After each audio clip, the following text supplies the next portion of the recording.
Noong unang panahon, sa isang liblib na baryo sa paanan ng bundok, may isang napakalaking puno ng balete. Sinasabing pinaninirahan ito ng isang higanting nilalang, isang kapre, na may maitim na balat, pulang-pulang mata, at mahilig magyosi ng tabako.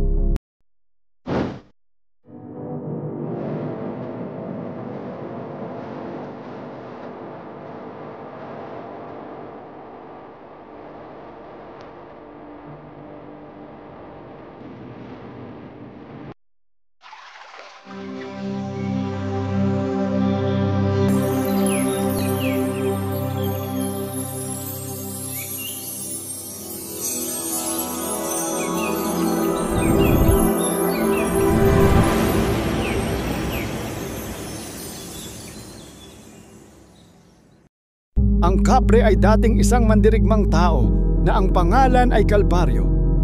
Kilala si Kalbaryo sa kanyang lakas at tapang.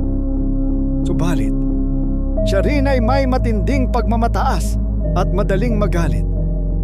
Isang araw, nagkaroon ng malaking labanan sa pagitan ng mga magkakapit-baryo.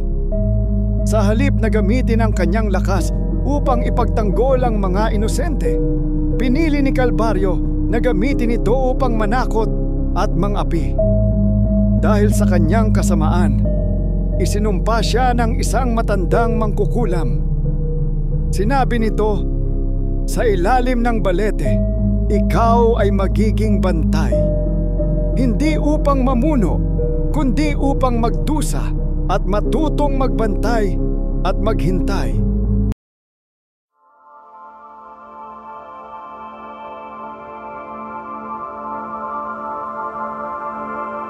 Habang ang panahon ay dumaraan, sa isang iglap, si Kalbaryo ay naging isang higante. Hindi na makatao ang anyo at nanirahan sa ilalim ng puno ng balete.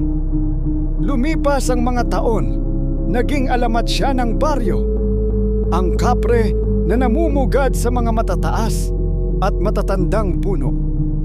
Hindi lahat ng kapre ay masama.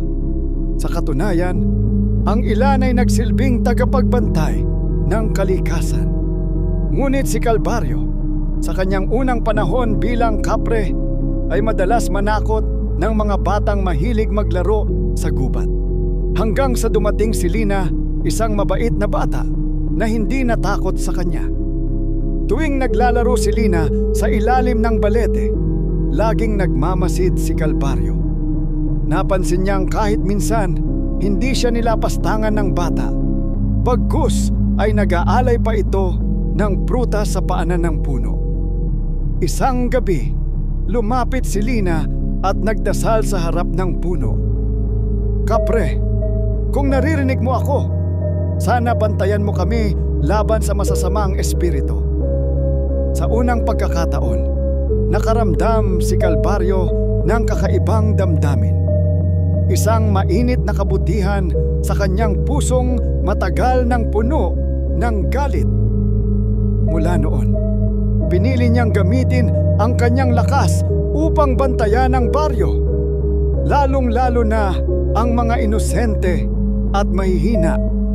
At yan ang simula kung bakit hanggang ngayon, sa tuwing may makikita tayong malaking puno sa kagubatan at nakararamdam tayo ng malamig na hangin, sinasabi ng matatanda na baka may kapre na nagmamasid. Hindi upang manakot, kundi upang magbantay. Hindi pa huli ang lahat upang magbago. Ang kabutihan, kahit sa maliit na paraan, ay may kakayahang baguhin ang puso ng isang nilalang na puno ng galit at kasamaan. Ang respeto sa kalikasan at sa kapwa ay nagbubunga ng kapayapaan at pag-aaruga.